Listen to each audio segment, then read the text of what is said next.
What's going on, bottom line viewers? It's Mitch back here with another fantasy football stardom and sit-em, this time for week number 3 of the 2019 NFL season. I'm here to help you win in your fantasy football league, so make sure you're in that comment section below. Give me any questions you have about your lineup. What are your start and sit questions? Any lineup questions you have regarding fantasy football, leave them in the comments section below. Make sure you subscribe to The Bottom Line View for more fantasy football videos just like this. Let's get right into week 3, stardom and sit-em. Here we go. Quarterbacks, the starts this week. Let's start off with my boy, Josh Allen. Josh Allen has looked much better, much improved from the rookie season a year ago. Josh Allen takes on the Cincinnati Bengals this week. You saw the Bengals defense last week versus Jimmy Garoppolo and the 49ers offense. They are one of the worst units in the entire NFL. They give up 11 yards per pass completion. That's second worst, only ranked behind Miami. Allen has a passing touchdown and a rushing touchdown in the first 2 weeks. Like I said, Cole Beasley, John Brown helping him out a ton. I believe Josh Allen has another multi-touchdown game and probably his best game yet through the air this season. Dak Prescott takes on Miami. The quarterback that plays the Dolphins, you should probably start him. And Dak Prescott has been incredible so far this season. I just believe this is super obvious even without Michael Gallup. You know, he's playing the worst pass defense in the entire NFL, allowing 11.9 yards per completion. They've allowed 8 touchdowns. Do the math, that's 4 touchdowns per game. Start Dak Prescott versus the Dolphins. Tom Brady versus the Jets. Brady has been surprisingly awesome for fantasy. Now, he wasn't incredible last week, but he was pretty incredible versus the Steelers. And I believe as a season-long quarterback, he's going to be a quarterback 1 for you, which is something that not a lot of people expected. Now with the added Antonio Brown, Josh Gordon coming back, Tom Brady has all of a sudden been rejuvenated as a fantasy asset for your team. But versus the Jets, the Jets don't have a good secondary, and they're pretty banged up on their defense as it is. There's going to be more chemistry with Antonio Brown, with more practices underway with the two of them, getting some more reps together. I think they want to pass the ball in this game, as that's how you beat the Jets. They're going to spread them, and they're going to shred them in week number 3. Jimmy Garoppolo plays the Steelers. The Steelers are not good versus the pass. I don't know if you've watched the Seahawks game or the Patriots game, but overall, the Steelers just are giving up big play after big play after big play. They're 29th versus the pass so far this season. They've given up 3 touchdowns through the air per game and 9.3 yards per pass. Garoppolo looked better in week 2 than he did in week 1, and in week 3, I expect him to continue to improve. Shanahan, with more tape, gets more of a beat on what the defense is trying to do, and he gets more plays to beat that defense. I expect big plays from Garoppolo through the air this week. Jameis Winston versus the Giants.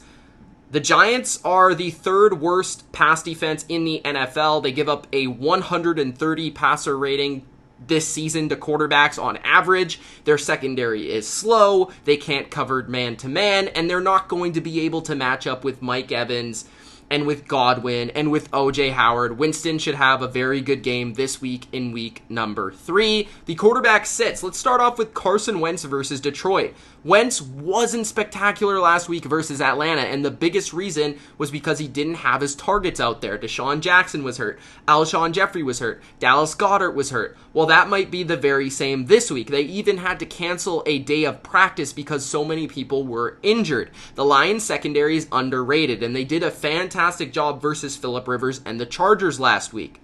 And I just look at it, and without all the weapons, I think the Eagles and Carson Wentz, they might win this game, but it's not going to be scoring a lot of points, and it's not going to be throwing for a lot of yards. Baker Mayfield versus the LA Rams. Mayfield has just not looked good for the first 2 weeks of this season in 2019. He looks a little confused. He looks a little jumpy. He looks like things that are being thrown at him from a scheme perspective defensively is not really operating, in his brain. He's not able to figure it out, and he's not really playing the way he did last season. And now he plays one of the best coordinators in all of football. He plays Wade Phillips, and Wade Phillips is going to throw some things at Mayfield that he hasn't seen before. I am kind of concerned that they can't block Aaron Donald straight up. The Browns' offensive line has looked pretty bad overall. And even in a game versus the Jets, it's not like Mayfield really lit it up outside of OBJ making a few big plays in that game. The Rams also haven't surrendered a touchdown through the air this season, so that's tough.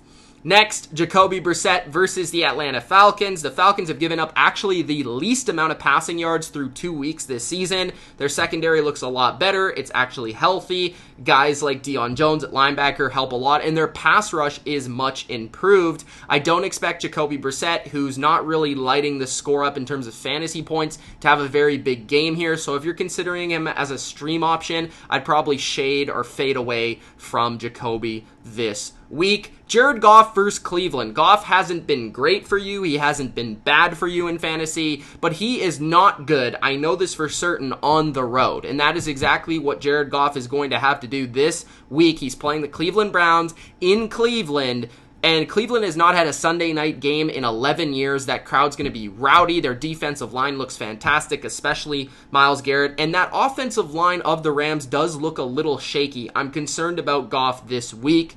Aaron Rodgers versus the Broncos. Now, I'm not saying sit Aaron Rodgers, because if you don't have a better, let's say you don't have a Dak, you don't have a Brady, you don't have an Allen on your bench, then still start Aaron Rodgers. I don't think Aaron Rodgers is going to be bad for you. I don't think he's going to lose you the week. I just don't think he's going to win you the week this week.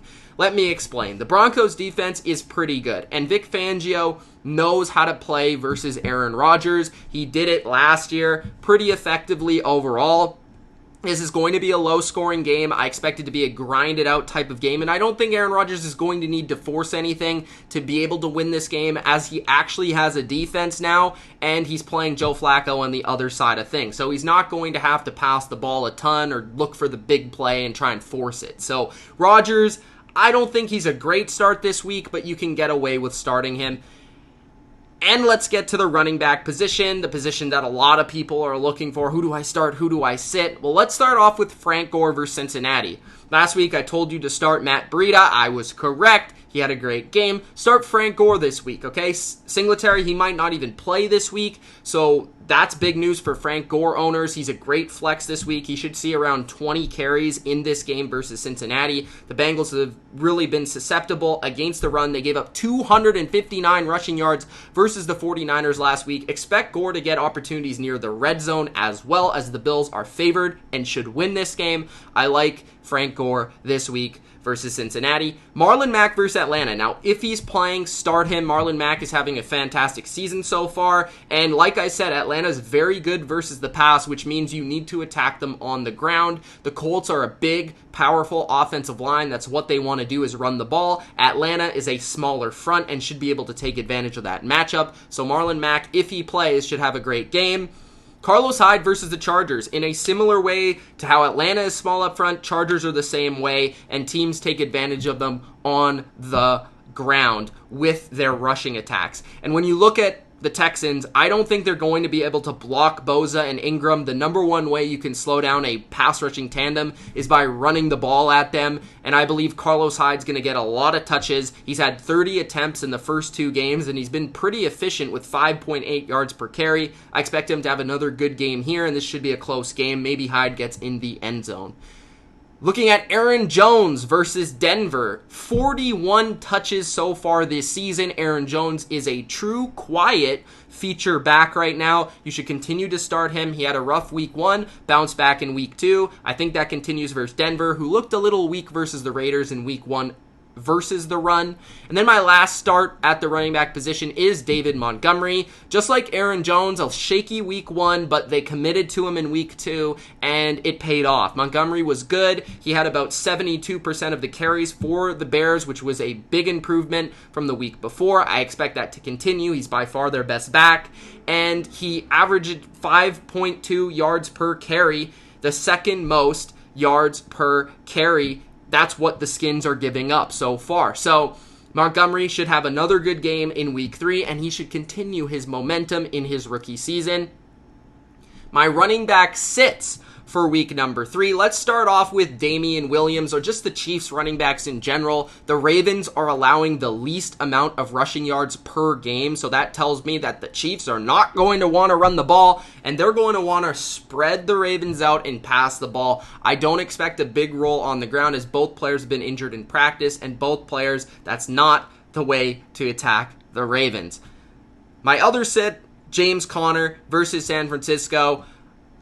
Conner hasn't looked fantastic this year. Even with a good offensive line, even when Ben was in there, Conner has not been efficient. Overall, the Niners are another rough matchup. 3.2 yards per carry allowed this season. That is the 7th best in the league from a defensive perspective. I think the expectations should be lower because Jalen Samuels will probably carry the ball, probably catch some passes. Conner's banged up, not a great matchup. I would sit Conner if I had a better matchup on the table on my bench. Adrian Peterson versus Chicago. Just no thank you. I just don't want to start Peterson versus one of the best defenses, specifically defensive fronts in the entire NFL. Joe Mixon versus Buffalo. Mixon has had a rough start to the season. He's playing another very good defense, one of the best fronts in the league, and that offensive line is straight up terrible and should be dominated by Buffalo's defensive line. Latavius Murray versus Seattle. He's going to Seattle, and now he has a new quarterback. And Latavius Murray, the thing about his role is he is a primary backup to Alvin Kamara. He does get some touches here and there, but without the increased red zone work that you see in a high-octane offense with Drew Brees, you no longer have that with a Teddy Bridgewater or even a Taysom Hill at quarterback. So Latavius Murray probably won't see a lot of goal line touches, won't see a lot of big plays in this game, and probably won't be very productive without the threat of Drew Brees on the field. My wide receiver starts, Larry Fitzgerald, old man Fitz, the Hall of Famers, played very well this season. I think if they line him up in the slot, he'll be very effective versus Carolina. They're susceptible to slot receivers. You also look at how he's doing this year in terms of targets. He's ranked in the top 10 in targets. I expect him to have another good game. Plus, this game's at home where Fitz just seems to play a little bit better. John Brown versus Cincinnati. John Brown should have another good game this week for the 3rd straight week. Josh Allen is a start, meaning John Brown is a start.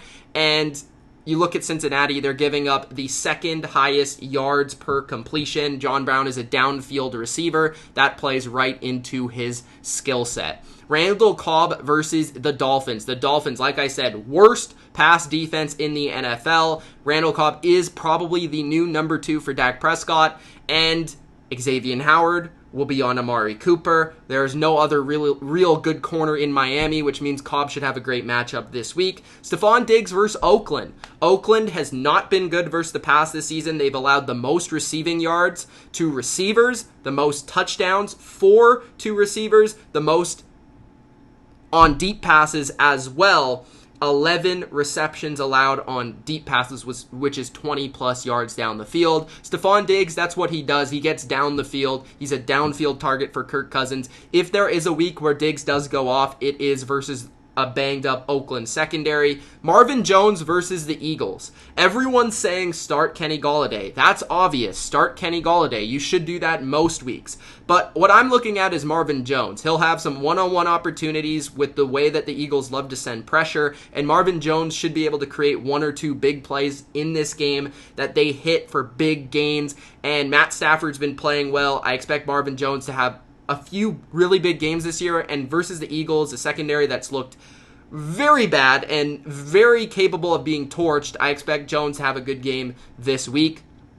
My wide receiver sits. Let's start off with McLaurin of the Redskins. Scary Terry, he's been fantastic as a rookie in his first 2 weeks, but versus Chicago, probably seeing a lot of Fuller in this game. I just don't like this matchup. They play a very good defense, and I mean, he's due for a bad game, so I just don't see that happening. Rookies are often very inconsistent, so yeah, I just think the Bears are going to overwhelm Washington in general from a defense versus offense matchup. Then you have Robbie Anderson versus New England. He plays Stephon Gilmore, so that's all I'm going to say. John Ross versus Buffalo. John Ross, he's playing a top 5 pass defense in the NFL. Buffalo strictly does not give up big plays, and that's John Ross's game. I don't expect him having a good game versus a good defense where they're on the road in a hostile environment. I don't expect a big game from John Ross. Jarvis Landry versus the Rams. Nicole Roby-Coleman is one of quietly the best slot corners in the league. Jarvis Landry has not been very effective through the first 2 weeks. I don't expect him to bounce back in this game versus a tough matchup versus a good secondary in the Rams. And like I said, I think Wade Phillips will give some issues to Baker Mayfield. So I don't like Jarvis Landry this week. And then we have Will Fuller versus the Chargers. The Chargers have not been like as good of a secondary as they've been in the last 2 seasons, but so far this year, I mean, they're not giving up a ton of big plays, and Will Fuller is a guy that is a big play guy. Plus, I don't even know if they're going to be able to have the time. I don't know if Deshaun Watson's going to be able to have the time, drop back, and find Will Fuller for a big play, which is what Will Fuller does. And Joey Bosa, Ingram, they're going to struggle to block them. I don't expect big games from Watson or Fuller. Maybe Hopkins has a good game, but I don't expect those guys to have a very great game in this one. Tight end starts. You look at Vance McDonald. Vance McDonald was really good last week. I hope you started him as I told you to. He had 2 touchdowns last week. This week, Rudolph really seemed to have some rapport with him. He was his security blanket as a young quarterback needs his tight end to show out. And I think Vance McDonald will do that versus the 49ers in this game. The 49ers gave up a touchdown to Eifert. They gave up 2 that were disallowed to Brate in week number 1. I expect McDonald to get in the end zone once again this week. Greg Olsen, he plays the Cardinals, who have been very susceptible to tight ends. TJ Hawkinson and Mark Andrews have gone off. Greg Olsen should be that security blanket for a young quarterback in Kyle Allen. OJ Howard, start him this week. I have a feeling that he's going to have a good game. He is playing the New York Giants. The Giants are not a very good pass defense, as I brought up, and we've heard that Bruce Arians wants to get him the ball more, so I expect this to be the game where Howard breaks out this season. Jason Witten, I mean, the targets are there for the Cowboys receivers, and Witten's old reliable for Dak Prescott, especially in the red zone, especially on 3rd down. And versus Miami, a team that's going to give up a lot of points to the Cowboys, I wouldn't be surprised if he does get in the end zone once again. Those are my start and sits for week number 3 of the 2019 season. If you enjoyed, Gronk spike the like button and subscribe to The Bottom Line View for more NFL, fantasy football, stardom, and sit-ems just like this. Thanks for watching. It's been Mitch. Peace out.